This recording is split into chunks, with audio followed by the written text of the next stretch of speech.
Bismillahirrahmanirrahim. Assalamu alaikum to all. I am Myra Jabin and my registration number is 7031. Today my topic of presentation is Gauss equations. In Gauss equations, first of all we discuss about matrix form of Gauss equations. इसमें हमारे पास R1 जिस तरह matric form में हम लोग Gauss equation को किस तरह से लिख सकते हैं वो लिखा हुआ है. सबसे पहले कि R11 R12 R22 equals to L M N small है and lambda mu and nu और एन ये हमारे पास नॉर्मल सरफेस है R1 एंड R2. यहाँ पे हम लोगों को पता है कि हमारे पास जो R11 R12 और R13 है वो क्या है, क्योंकि हम लोगों ने पिछली प्रेजेंटेशन में डिस्कस किया हुआ है सरफेस थ्योरी के बारे में. सरफेस थ्योरी के बारे में मैं आपको थोड़ा सा रिव्यू दूंगी. सरफेस थ्योरी हमारे पास ये है कि अगर हम लोग किसी कोऑर्डिनेट लें, कोई भी फॉर एग्जांपल x ले लें, y ले लें या z ले लें, उनको हम in terms of two independent variable represent करें. मीन्स के x को in terms of u and r u and v करें और y को in terms of u and v करें, z को u in terms of u and v करें, तो वो हमारे पास सरफेस की इक्वेशंस बनेंगी. यहाँ पे कुछ सम इम्पोर्टेंट रिजल्ट्स हैं जो कि हम लोगों के पास थ्योरी ऑफ सरफेसेस से ही हम लोगों ने लिए हुए हैं और फर्स्ट और सेकेंड फंडामेंटल फॉर्म से. तो हमारे पास पहले मैं फ़र्स्ट और सेकंड फंडामेंटल फॉर्म के बारे में बता दूंगी. हमारे पास जो फर्स्ट और सेकंड फंडामेंटल फॉर्म है वो है कि E D U square plus 2f D U D V plus G D V square. और इसी तरह सेकंड फंडामेंटल फॉर्म में हमारे पास L D U square plus 2m D U D V plus N D V square है. जो ई F और जी हैं ये हमारे पास फर्स्ट फंडामेंटल फॉर्म के जो हमारे पास है मैग्नीट्यूड्स हैं और L M N second fundamental form के हैं. जो कुछ इंपॉर्टेंट रिजल्ट्स हैं जो हम लोगों को फर्स्ट फॉर्म और सेकंड फॉर्म के डेरिवेशन से मिलते हैं वो ये हैं कि E is equals to R1 dot R1. यहाँ पे R1 का मीनिंग है कि partial derivative with respect to U, partial derivative of R with respect to you. और इसी तरह f जो है वो R1 डॉट R2 है, मीन्स के partial derivative of R with respect to u and v. और इसी तरह से जब हम लोग E1 करेंगे तो partial derivative with respect to with respect to u आएगा, तो R1 डॉट R2. देन उसका जब हम लोग डेरिवेटिव लेंगे तो वो 2R1 डॉट R11. इसी तरह हम लोग F1 E2 फाइंड कर लेंगे तो वो पार्शियल ओवर पार्शियल भी R1 डॉट R11, तो हमारे पास वो आ जाएगा 2R1 डॉट R12. इसी तरह अगर F को लें तो वो हमारे पास R1 डॉट R2 है equal to R2 dot R1, यानी कि R1 डॉट R2 लिख लें या R2 डॉट R1 लिख लें, वो हमारे पास एक ही चीज़ आ जाएगी. इसी तरह F1 का हम लोग partial derivative with respect to U लेंगे पहले, और F2 हमारे पास partial derivative with respect to v आ जाएगा R1 और R2 का.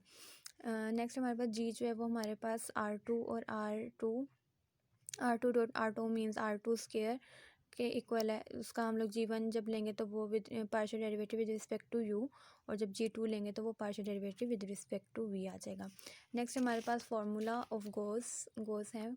जो हम लोगों ने गॉस इक्वेशंस को जो हम लोग प्रूव करने के लिए जो फार्मूलाज आएंगे वो किस तरह से आएंगे. इसमें एक इंटरेस्टिंग चीज़ ये है कि हमारे पास जो गॉस के जो फार्मूलाज हैं वो हमारे पास सेकेंड ऑर्डर पार्शियल डेरिवेटिव हैं ऑफ R11 R12 और R22 के. They are all expressed in terms of L M N, यानी कि स्मॉल एल एम एन और लेमडा म्यू एंड न्यू. ये जो सिंबल है हमारे पास ये हमारे पास न्यू कहलाता है, इसको हम लोग न्यू पढ़ेंगे. देन हमारे पास जो है इन फार्मूलाज को हम लोगों ने in terms of E F और जी फर्स्ट ऑर्डर में फर्स्ट फॉर्म में लिखेंगे and their derivatives with respect to you and v, और जो उनके डेरिवेटिव्स हैं वो यू एंड वी की फॉर्म में लिखेंगे. यहाँ पे हमारे पास सबसे पहले जो लिखा है वो ये है the following partial derivative equations of surface theory are called Gauss equations. जिसमें हमारे पास सबसे पहले जो इक्वेशन है वो R11 equal to L N, ये हमारे पास नॉर्मल सरफेस है, plus L R1 plus lambda R2. R11 जो है हमारे पास यहाँ पे आएगा partial derivative of R with respect to u square, मतलब R11 है तो मतलब यू स्क्वायर R12 है, मीन्स के यू और v partial derivative of R with respect to you and v. और R22 मीन्स के partial derivative of R with respect to v square, मतलब 2 टाइम्स ऑफ वी आ जाएगा यहाँ पे। और एल एम एन जो है यहाँ पे हमारे पास second order second form magnitudes हैं, सेकेंड फंडामेंटल फॉर्म के मैग्नीट्यूड्स हैं। L M N mu lambda और न्यू ये हमारे पास गोस कोफिशिएंट्स कहलाते हैं, और इसको हम लोग क्रिस्टोफर कोफिशिएंट्स भी कहते हैं। Where L M N mu nu and lambda are the suitable of E F G and their partial derivative with respect to you and p. हम लोग इसका प्रूफ करेंगे। तो सबसे पहले मैं आपको ये बता दूं, जिस तरह जो गॉस इक्वेशन है ये हमारे पास सरफेस थ्योरी में एक अहम रोल प्ले करती है। It plays are important role in surface theory, यानी कि जब हम आगे इसके बारे में सरफेस थ्योरी को और डिटेल पढ़ेंगे तो गॉस इक्वेशन इसमें बहुत ज़्यादा इम्पोर्टेंस रखती है। अच्छा, यहाँ पे वो हमें कह रहे हैं कि we know that L M N are the resolved parts of R11, R12 and R22 along the surface normal n के जो हमारे पास LMN जो हैं वो हमारे पास R11, R12 और R22 के रिजॉल्व पार्ट्स हैं with respect to normal surface n। Means के हम L को इस तरह L is equals to resolve part of R11 dot N. यहाँ पे जो n है वो हमारे पास नॉर्मल सरफेस है। इस तरह m जो है वो हमारे पास इक्वल आ जाएगा R12 डॉट एन के, और n जो है वो R22 डॉट एन के। R11, R12 और R22 का मैंने आपको पहले बता दिया हुआ है कि वो क्या है हमारे पास यहाँ पे। अच्छा, नेक्स्ट हम लोग करेंगे कि we can express that R11, R12 and R22 in following form. इन सबको हम लोग इस फॉर्म में लिख सकते हैं, गॉस इक्वेशंस की फॉर्म में।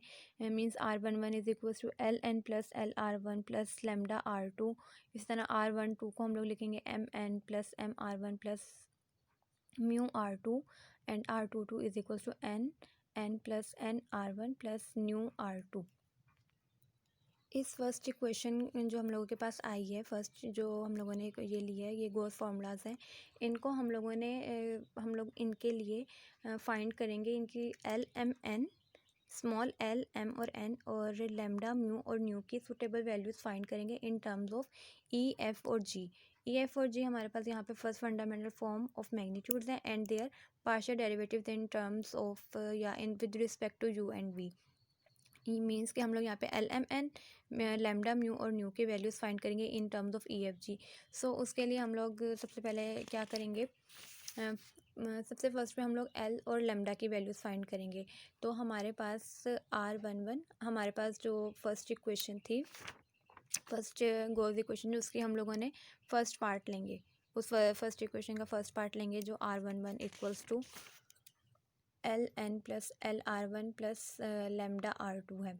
हम लोग इस इक्वेशन का डॉट प्रोडक्ट के साथ डॉट प्रोडक्ट लेंगे R1 और R2 का बोथ साइड्स पे। तो जो फर्स्ट इक्वेशन जब हम R1 से जब इसका डॉट प्रोडक्ट लेंगे तो वो हमारे पास बन जाएगी R1 dot R11 equal to L R1 dot N plus L R1 dot R1 plus lambda R1 dot R2। इसी तरह जब हम इसी फर्स्ट इक्वेशन का R2 के साथ डॉट प्रोडक्ट लेंगे तो हमारे पास बनेगा R2 dot R11 equal to L R2 N plus L R1 dot R2 plus lambda R2 dot R2। यहाँ पे हम लोग जैसे कि जानते हैं, हम लोगों ने जो स्टार्ट में ही कुछ इंपॉर्टेंट रिजल्ट्स जो हम लोगों ने देखे थे उसमें ये था कि R1 डॉट जो n है वो इक्वल्स टू ज़ीरो है and R2 dot n is equals to zero है। यहाँ पे इसका मतलब ये है कि हमारे पास जो R1 और R2 जो है, R1 और R2 जो यहाँ पर हमारे पास है वो टेंजेंशियल वेक्टर है, जबकि जो n है हमारे पास ये हमारे पास नॉर्मल सरफेस है। तो इनके दरमियान जो एंगल बन रहा है वो हमारे पास 90 डिग्री का बन रहा है। R1 डॉट एन के अलॉन्ग भी हमारे पास 90 डिग्री का एंगल और R2 डॉट एन के अलॉन्ग भी हमारे पास 90 डिग्री का एंगल है, तो हमारे पास ये ज़ीरो के इक्वल होंगे। इसी तरह जो E है हमारे पास वो हमारे पास R1 डॉट R1, और इसको हम R1 स्क्वायर भी कह सकते हैं। F जो है वो R1 डॉट R2 और G जो है वो R2 dot R2 means R2 का स्क्वायर भी हम लोग इसको कह सकते हैं। सो इन इक्वेशंस को हम लोग अबव जो हम लोगों ने R1 और R2 को डॉट प्रोडक्ट जहाँ पे लिया था उन दोनों इक्वेशन में जब हम इसको पुट करेंगे इन वैल्यूज़ को, तो हमारे पास जो न्यू इक्वेशन बनेगी वो ये बनेगी कि R1 dot R11 is equals to जो ये वाली टर्म होगी एन R1 डॉट एन की वजह से ये ज़ीरो हो जाएगी और R2 डॉट एन ये भी ज़ीरो हो जाएगा।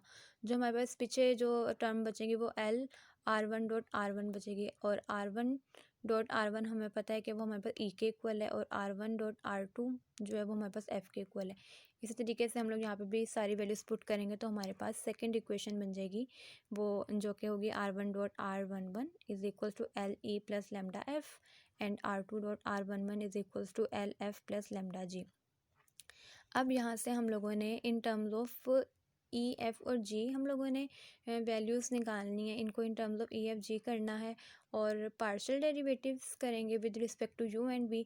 सो जो फर्स्ट हमारे पास जो आएगी तो हम लोग वो आएगी R1 square means R1 dot R1 dot R1 का हम लोग यू के रिस्पेक्ट से हम लोग उसका डेरिवेटिव लेंगे तो हमारे पास वो हमारे पास इक्वल है कि 2R1 डॉट R11 के। यहाँ पर से हम लोग जो 2 होगा उसको हम लोग राइट साइड पे शिफ्ट करवा देंगे तो हमारे पास जो न्यू बनेगी इक्वेशन वो 1/2 partial derivative of E with respect to you.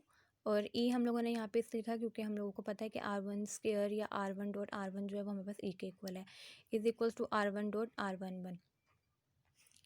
यहाँ पर से हमारे पास हम लोग जब पार्शियल डेरिवेटिव लेंगे ई का विद रिस्पेक्ट टू यू तो हमारे पास एक न्यू हम लोग एक मैग्नीट्यूड डिक्लेयर करवा देंगे जो कि होगा हमारे पास E1 के इक्वल होगा और इस इक्वेशन को हम लोग कह देंगे E1। इसी तरीके से हम लोग नेक्स्ट लेंगे F के साथ और हमें पता है कि F हमारे पास R1 डॉट R2 था और वो हमारे पास इक्वल होता है partial derivative with respect to u to R1 dot R2।